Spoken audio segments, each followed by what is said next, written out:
As India began its year-long presidency of G20-the Group of 20 on Thursday, Prime Minister Narendra Modi said the world must cooperate to tackle the greatest challenges of climate change, terrorism and pandemics.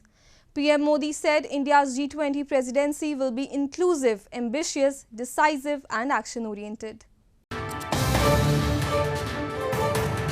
The world must cooperate to tackle the greatest challenges of climate change, terrorism and pandemics, Indian Prime Minister Narendra Modi said on Thursday as India began its year-long presidency of G20, the Group of 20. Today we do not need to fight for our survival. Our era need not be one of war. Indeed, it must not be one, Modi said in a declaration to mark the start of the G20 presidency. Today, the greatest challenges we face can be solved not by fighting each other, but only by acting together, he said, adding, as in our own families, those whose needs are the greatest must always be our first concern. His comment on war echoed a remark he made to Russian President Vladimir Putin in September that now was not the time for war amid the Russia-Ukraine conflict.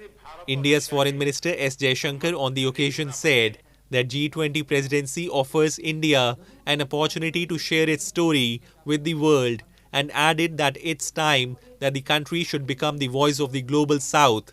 India has said it would aim to depoliticize the global supply of food, fertilizers and medical products so that geopolitical tensions do not lead to global disruptions. As the mother of democracy, India's G20 presidency will be consultative, it will be collaborative, and it will be decisive. Having noted that, we must also recognize that the global order today is not truly reflective of the state of the world.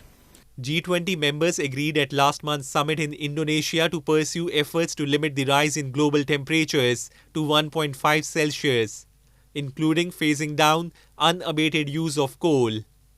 India, the world's second biggest consumer of coal, said it would prioritize a phased transition to cleaner fuels and the slashing of household consumption to achieve net zero emissions by 2070 to meet its decarbonization pledge.